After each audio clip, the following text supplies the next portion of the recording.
Assalomu alaykum azizlarim. Ismim Inobat, familiyam Chinarova. Mana Gavhar Azimovani kurslarda qatnashib kelyapman. Ustozim Gavhar xonim Azimova snayper gruppasida, yashil barg gruppalarida, ya'ni kurslarda o'qidim. Rosa katta a'lo natija oldik. Mana bugungi seminarimiz ham, bugungi treningimiz ham juda zo'r, go'zal bo'ldi. Ya'ni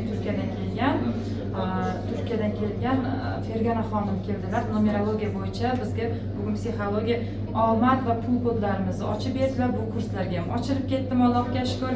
Endi qarang, o'qiyotgan bo'lsam, mana 3 ta kursda qayta o'qigan bo'lsam, natijalarim juda a'lo. To'g'ri, birinchi oy o'qiganimda o'zimdagi rosa ko'p raskopkalarni, ya'ni ko'p kavlashlarni his qildimda. Ikkinchi oydan boshlab bir oyning ichida shunaqangi katta bir komanda kirib keldi komandamga va komandam bilan birgalikda mana 10 kishidan ortiq inson sayohatni yutib, hozirgi kunda o'zim bir oy ichida juda tezlikda starshi menejer statusini ochib oldim. Mana shu fevral oyini tugashi va mart oyini boshlanishi menga juda ham omadli bo'ldi. Sevgida rosa ham katta sovg'alarga ochilib ketdim. Har taraflama ham shogirdlarim, ham xo'jayinim, oilaviy har taraflama sovg'alarga ochilib ketibman. Ishoning, rosa ham oson, yengil. 26 kun ichida sayohatni ham yutib olibman. Qarang, tezlikda va qarang, bu medal menga xo'jayinlarim o'zi harbiy bu medalni DXX raisi tarafidan 8-martga taqdirlashdi. Ya'ni harbiy ayoli, zobit ayoli sifatida mana shu medalni olishga muyassar bo'ldim. Bu medal nima uchun deydigan bo'lsangiz, qarangda, xo'jayinim 25 yil bo'lgan bo'lsa, voyinlik sohasida ularning yonida yelkama-yelka birga yashab, ularga chidab, sabr qilib kelayotganimni evaziga mana shu medalni menga taqdirlashdi. Xullas kalom, nima demoqchimanki, ketma-ket statuslar, ketma-ket sayohatlar va hattoki xo'jayinim orqasidan mana shu ko'krak nishonigacha olishga muyassar bo'ldim.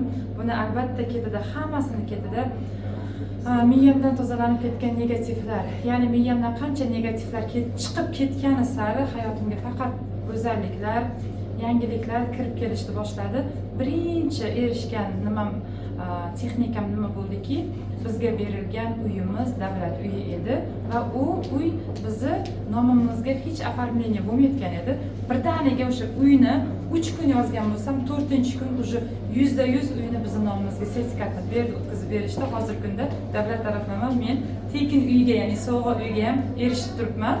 Undan tashqari mana shuncha sovg'alar, ya'ni o'zim kutgan, o'zim orzu qilgan telefonlar, o'zim orzu qilgan mashinalar, o'zim orzu qilgan statuslarga ham ega bo'lib turibman. Xo'jayinimlar BYD avtomobilini sovg'a qilib berdi. Xullas kalom, ishoning, sovg'alarga ko'milib ketganman. Allohga hamdlar aytaman. Sevgida yashash menga yoqdi, juda ham yoqdi. Gavhar Azimovaga men o'zimni minnatdorchiligimni bildiraman. Sevgimni izhor qilaman. Allohga hamdlar aytaman. Ustoz, ilohim sizga 2 dunyo saodatini bersin. Allohim sizni har doim qo'llab-quvvatlab bersin. Sababi bizlarni mana shu hayotda go'zal yashashimizga, ochilishimizga, hammamiz osonlikda, sevgida mana shu muvaffaqiyatlarga erishishimiz uchun sababchi bo'lyapsiz. Buning uchun sizga minnatdorchiligimni bildiraman va siz bilan birgalikda hamohang davom etaman. Nimagaki men sizdan juda katta rezultatni oldim. Endi yoningizda, sizni ketingizdan qolmayman. Bundan keyin ham Xudo xolasa snayper gruppalarda darslarni olishga o'zimga maqsad qo'ydim. Chunki qancha oldimda katta maqsadlar bor, o'sha maqsadlarimga erishishim uchun siz ustoz yordamingiz kerak. Sizni sevgi, sizni energiyangiz kerak. Sizni sevaman. Rahmat.